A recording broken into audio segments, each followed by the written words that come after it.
After studying this module, you shall be able to know what business risk is and what financial risk is. Learn to calculate the degree of operating, financial and combined leverage. Analyze the impact of changes in EBIT on EPS under different capital structures. A finance manager has to decide how much funds are to be raised and from which source. How much funds depends upon total investment required and what source depends on what is capital structure. The funds can be raised through equity or debt. Low debt means less risk and less return, whereas high debt means high risk and high return. This is again a question of balancing the risk-return trade-off. To quantify the risk and return of varying capital structure, several techniques can be used by the finance manager. Two such techniques that are widely used are the leverage analysis and the EBIT EPS analysis. When we employ debt in our capital structure, it has to be paid interest at a fixed rate irrespective of what business earns. The balance is available to the equity shareholders, but earnings in business fluctuate over a period of time. Returns from business are uncertain. This is called business risk or operating risk. When EBIT is high, shareholders get good returns, but when EBIT is low, the shareholders might not get anything. The more the debt, the more risk shareholders face. This sensitivity of earnings available to equity shareholders to change in EBIT can be understood using the concept of leverage analysis as well as EBIT EPS analysis. The relationship can be analyzed in terms of the operating leverage and financial leverage. Leverage. Leverage in the general sense means influence of power. That is, utilization of the existing resources to attain something. It is a relationship between two interrelated variables. It shows how a dependent variable changes with changes in independent variable. So, if x is dependent variable and y is the independent variable, then leverage is delta x upon x divided by delta y upon y.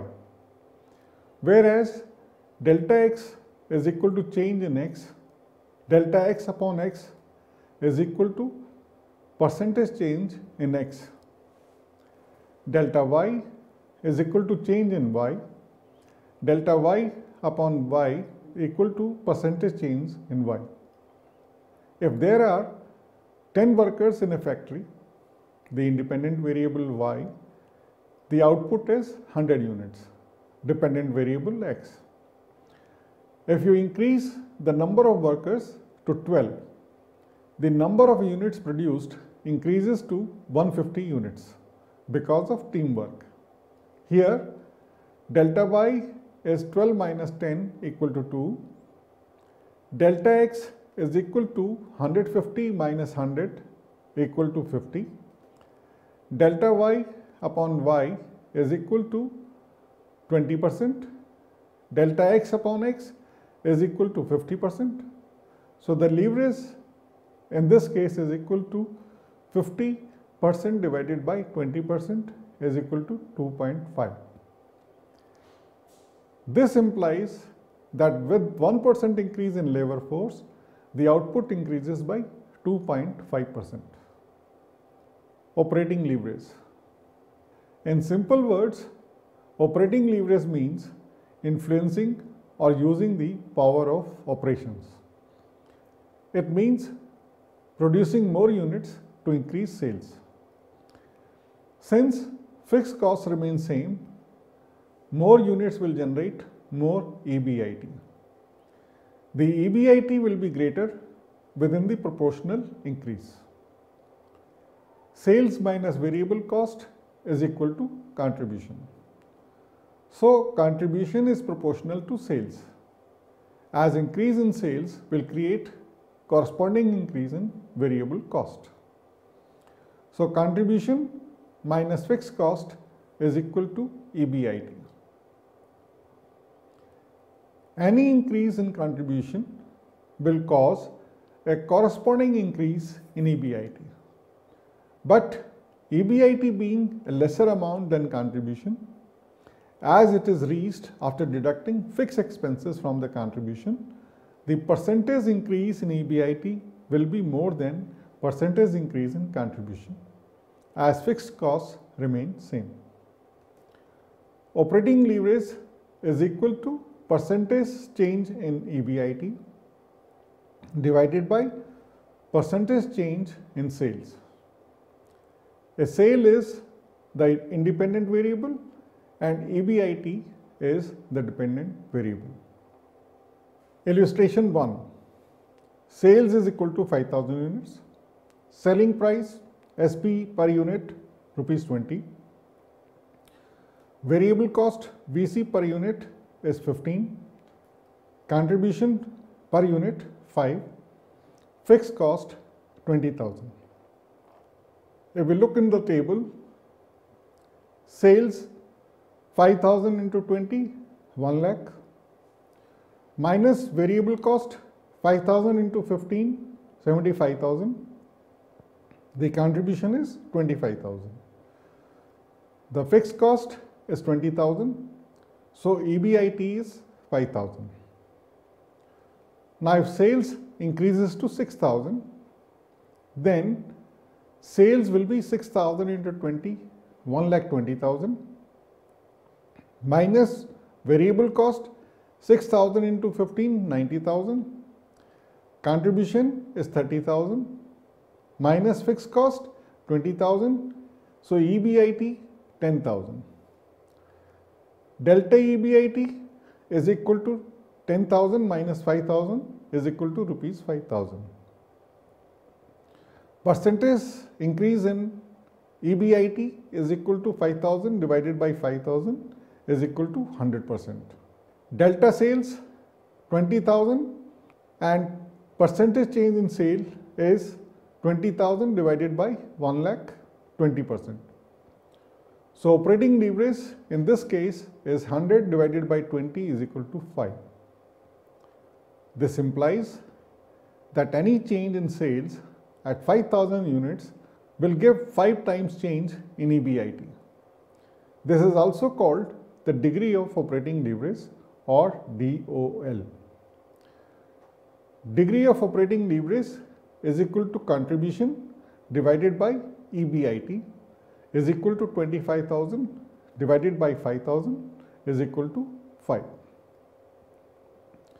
At sales level of 6,000 unit, DOL is equal to contribution divided by EBIT is equal to 30,000 divided by 10,000 is equal to 3.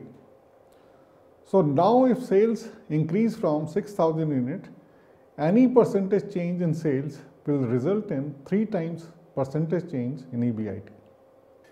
Illustration 2. Calculate the DOL for XYZ Limited given the following information. Quantity produced 5,000 units, selling price per unit 500, variable cost per unit 200, fixed cost 9 lakhs. Solution. Sales 5,000 into 500 25 lakhs minus variable cost 5,000 into 200 10 lakhs, contribution is 15 lakhs minus fixed cost 9 lakhs, EBIT is 6 lakhs. So, DOL is equal to contribution divided by EBIT, which is 15 lakhs divided by 6 lakhs is equal to 2.5. One can find the DOL for XYZ Limited. Now, you see the different level of units produced. And what you observe, for quantity produced at 1000, 2000, 3000, 4000, 5000 units, the DOL is minus 0.5, minus 2.0, infinite, 4.0, 2.5. We see when contribution is exactly equal to fixed cost at 3000 units, the DOL is undefined. Here EBIT is 0. This is also called operating break-even point. Significance of operating leverage. It measures business risk. We know that the higher DOL means more sensitive is EBIT to a given change in unit sales. There is a greater risk also. A slight decrease in sales might erode the EBIT of the firm. Therefore, firm should avoid operating at high degree of operating leverage. Production planning. A firm may also go for production planning if sales are expected to be high. Investing in fixed costs to reduce variable cost will decrease DOL and will result in increased EBIT. Financial leverage. Financial leverage measures the relationship between EBIT and EPS. Here, EBIT is the independent variable and EPS is the dependent variable. Financial leverage measures the sensitivity of EPS to change in EBIT. Financial leverage is equal to percentage change in EPS divided by percentage change in EBIT. Financial leverage is due to the fact that no matter what the EBIT, the interest cost will remain same. So if EBIT increases, EPS will increase more than EBIT as interest costs are same. EPS is profit after tax divided by number of shares. Illustration 3. X Limited has an EBIT of rupees 10,000 with an interest cost of rupees 5,000. Tax rate is 40% and number of shares are 300. What will happen to EPS if EBIT increases to 15,000? And what will be financial leverage? Solution. EBIT 10,000, interest cost 5,000, profit before tax 5,000, minus tax 2,000, PAT at 3,000, number of shares 300. So the earning per share is equal to 3,000 divided by 310. If EBIT is 15,000, then EBIT 15,000, interest cost 5,000, PBT 10,000, minus tax 4,000, PAT 6,000, number of shares 300, EPS is 6,000 divided by 320 rupees. So delta EPS is equal to 20 minus 10, 10. So percentage change in EPS is 10 divided by 10 into 100 is 100%. While change in EBIT, delta EBIT is 15,000 minus 10,000 is 5,000. Percentage change in EBIT is 5,000 divided by 10,000 into 100 is 50%.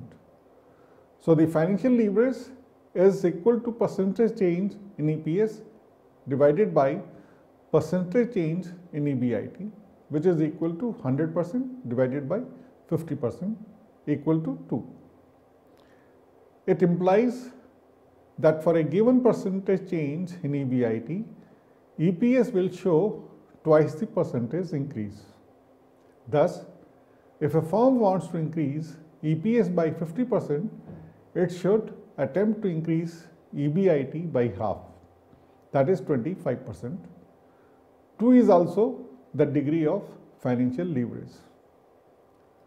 Degree of financial leverage, DFL, is EBIT divided by PBT. So when EBIT was rupees 10,000, DFL was 10,000 divided by 5,002. When EBIT is 15,000, the DFL changes to EBIT upon PBT is equal to 15,000 divided by 10,000 is equal to 1.5. At this level, EPS will increase 1.5 times the increase in EBIT. If there is no debt in the capital structure, DFL is equal to 1. Illustration 4. Show that when interest cost is nil, the degree of financial leverage will be 1. Use EBIT rupees 10,000 and rupees 15,000. Solution 4. Now look at the table. We start with the EBIT 10,000, 15,000, interest cost nil, nil, PBT 10,000, 15,000, minus tax at 40%, 4,000, 6,000, PAT 6,000, 9,000, number of shares 300, 300, EPS is 20 and 30. Now you will observe percentage change in EBIT is 50% and percentage change in EPS is 50%. So the DFL is 50 by 50 equal to 1. If EBIT is equal to interest, then EPS is 0. At this point, financial leverage is undefined and this is also called financial break-even point. Financial leverage will be favorable only if rate of return on investment is greater than cost of debt. If ROI is less than cost of debt, financial leverage will be unfavorable. If ROI is exactly equal to cost of debt, additional debt will not generate any excess return to the shareholders. Combined leverage. Combined leverage is product of financial leverage and operating leverage. It is given by percentage change in EPS divided by percentage change in sales, or it can also be contribution divided by EBT. Illustration 5. Calculate the degree of operating leverage DOL, degree of financial leverage DFL and degree of combined leverage DCL for the following firms. In the table you see two firms. Output is 6,000, 10,000. Sale price 50 paisa, 20 paisa. Variable cost 20 paisa, 15 paisa. Fixed cost 700, 150. Interest cost 400, 300. Tax 40%. Number of shares are 800, 800. Now solution. You see the output is 6,000, 10,000. Sale price per unit 0.50, 0.20. Variable cost per unit 0.20, 0.15. Contribution per unit 0.30 and 0.05. Total contribution 1800 and in the above case it is 500. Fixed cost 700, 150. EBIT 1800 minus 700, 1100. 500 minus 150, 350. Interest cost is 400 and 200. Profit before tax 700 and 150. Tax at 40%, 280 and 60. Profit after tax 420 divided by 30. Degree of operating leverage is equal to contribution divided by EBIT. For firm A, it is 1800 divided by 1100, 1.636. Firm B, 500 divided by 350, 1.428. Degree of financial leverage is equal to EBIT upon PBT. For firm A, 1100 divided by 700 is equal to 1.571. Firm B is equal to 350 divided by 150 is equal to 2.333. DCL is equal to DOL into DFL, which can be written as contribution divided by EBIT multiplied by EBIT divided by PBT, which in this case boils down to contribution divided by PBT.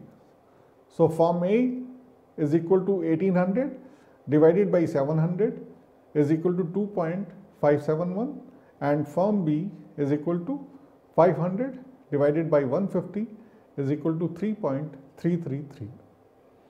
EBIT EPS analysis.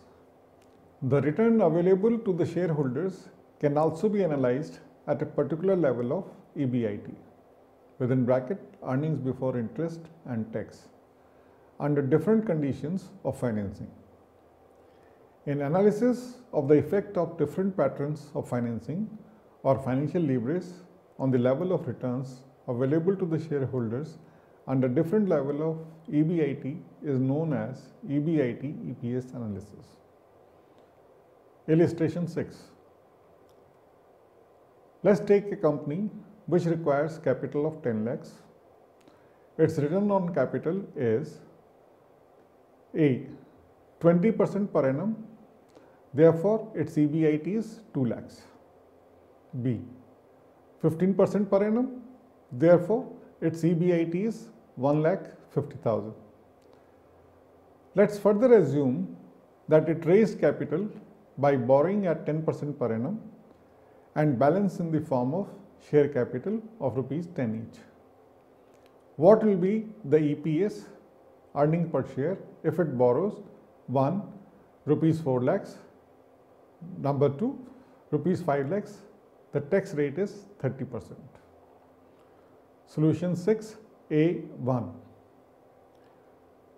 Total capital required 10 lakhs, loan amount 4 lakhs, amount to be raised through equity 6 lakhs, therefore number of shares 6 lakhs divided by 10 is equal to 60,000 shares, and share capital is 6 lakhs.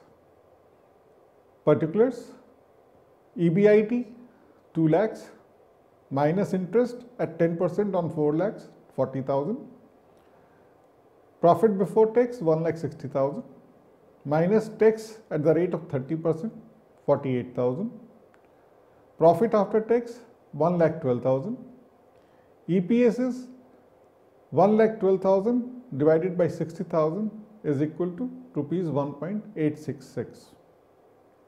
A2. When share issued are 50,000 and loan amount is 5 lakhs. The company had raised 5 lakhs through borrowing and rest by issuing 50,000 shares of rupees 10 each. EPS when EBIT is A2 rupees 2 lakhs. You see the table? EBIT 2 lakhs minus interest 50,000, PBT 1,50,000 minus tax 45,000, profit after tax 1,05,000, EPS 1,05,000 divided by 50,000 2.1. In the second situation, when EBIT is 1,50,000. So let's consider the situation B1.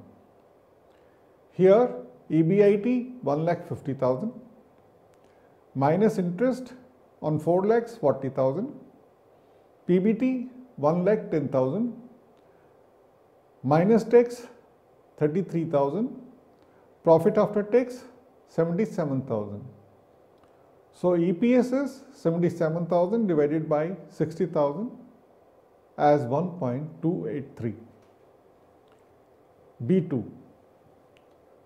EBIT 1,50,000, interest on 5 lakhs 50,000, PBT 1 lakh, tax on this 30,000, profit after tax 70,000, and earning per share 70,000 divided by 50,000 is 1.4.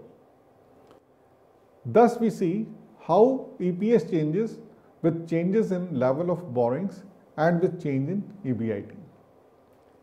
A firm has various options regarding the combination of various sources to finance its investments. The firm can go for all equity, or it may use borrowed funds. It may also use preference share capital as a source of fund.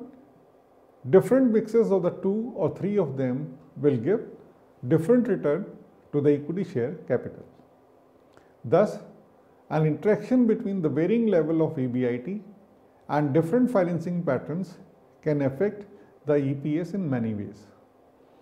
In this chapter, we will study the impact of various combinations of financing on the EPS, keeping EBIT constant and then with change in EBIT. This is termed as EBIT EPS analysis. Illustration 7. Let's take another example where a firm needs 10 lakhs as capital. This money can be raised in the form of equity or preference share capital or debt. Preference share capital costs 12% per annum and the cost of debt is 10%. Rate of return on investment is 18% and 15%.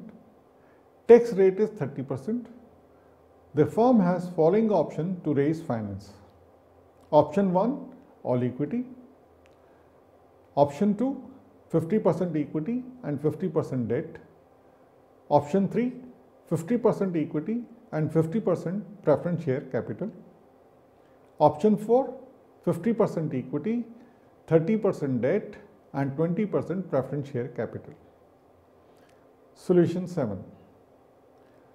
EPS under various options and find the reasons for changes in the EPS. Now, if you look at the table, it has shown you the pattern of EPS or EPS calculation under different scenario. To start with, EBIT is assumed at 1,80,000. Interest is at 10% and we can calculate PBT. Only in the second and fourth situation there is interest payable because company is taking loans. We can deduct tax from there. We will get the figure of profit after tax, which you can see in the four situations. From there, we will deduct the preferred dividend and then we will get profit which is available to equity shareholders. Number of shares in each situation is given and we can calculate EPS, which in the fourth situation is 1.26, 1.82, 1.32, 1.62. In the same example, if we simply change EBIT from 18% to 15% and check the EPS for the same four options, our results would be as follows. EPS under various options and find the reason for changes in EPS. We can straight away come for the EPS calculation in this table under the fourth situation when EBIT has changed, and you observe that all equity finance EPS is 1.05, with debt financing 1.68, with preferred financing 0.90, and with 50, 30, 20 situation it is 1.20. Indifference point or level. The indifference level of EBIT is that at which EPS remains same under two or more capital structure. So it is gathered that when ROI is exactly equal to the cost of debt, the EPS would remain same under different level of debt in capital structure. Such level of EBIT at which the firm has two or more financial plans resulting in same level of EPS is known as indifference level of EBIT. Illustration 8. A firm requires funds of rupees 5 lakhs for expansion. It can raise shares at 250 per share or may borrow 5 lakhs at 20% rate of interest. After the new investment, the EBIT of the firm would be 6 lakhs. The company has already issued 10,000 number of shares. Now it has two alternatives. issue 2000 shares at 250 per share and raise the money needed for expansion, or borrow 5 lakhs at 20% rate of return. The EPS under two alternatives is calculated as under, and you can observe through the different calculations that EPS is coming to 25 in both the scenario. Thus, the firm, if it attains an EBIT of 6 lakhs, it would be indifferent towards the manner it raises the money. It is giving earning yield of 10%, which is same as after tax cost of debt. Earning yield is defined as EPS upon market price into 100, which is 25 divided by 250 into 100 is equal to 10%. Cost of debt after tax is 20% multiplied by 1 minus 0.5 is equal to 10%. So at that level of EBIT, which is same as cost of debt, it would be an indifference point as it is same level of EPS under any amount of debt.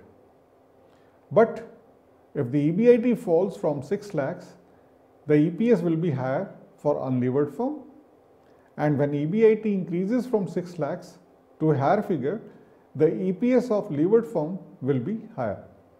The same can also be explained graphically, which you can see.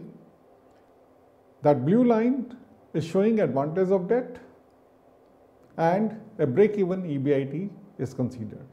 So at a break-even point, the two capital structures are giving the same EPS, and this graph is self-clear. The point at which plotted lines of different EBIT, EPS values intersect when shown graphically is called the EBIT indifference point. This value of EBIT produces the same value of EPS for alternative financial plans. If the firm expects to generate exactly the same amount of EBIT at which EBIT, EPS lines intersect, then from point of view of profitability, the firm would be indifferent between the choices of capital structure because the same EPS would result from either of the alternatives. The same can also be calculated by formulating an equation. Plan 1, number of shares 12,000. Plan 2, number of shares 10,000. Interest cost 1 lakh. The equation used here is EBIT minus interest multiplied by 1 minus tax rate divided by number of shares in plan 1. This should be equal to EBIT minus interest multiplied by 1 minus T divided by number of shares in plan 2. Now substituting the values in the formula, we get EBIT is equal to 6,000, or an indifferent level of EBIT is 6,000 for determining the capital structure. A finance manager has to decide how much funds are to be raised and from which source. The funds can be raised through equity or debt. Low debt means less risk and less return, whereas high debt means high risk and high return. This is again a question of balancing the risk-return trade-off. To quantify the risk and return of varying capital structure, several techniques can be used by the finance manager. Two such techniques that are widely used are the leverage analysis and the EBIT EPS analysis. Leverage in the general sense means influence of power, that is, utilization the existing resources to attain something. In simple words, operating leverage means influencing or using the power of operations. Operating leverage is equal to percentage change in EBIT divided by percentage change in sales. Financial leverage measures the relationship between EBIT and EPS. Here, EBIT is the independent variable and EPS is the dependent variable. Financial leverage measures the sensitivity of EPS to changes in EBIT. Financial leverage is equal to percentage change in EPS divided by percentage change in EBIT. Degree of financial leverage can be calculated as EBIT divided by PBT. Combined leverage is the product of financial leverage and operating leverage. It is given by percentage change in EPS divided by percentage change in sales, or it can also be contribution divided by EBIT.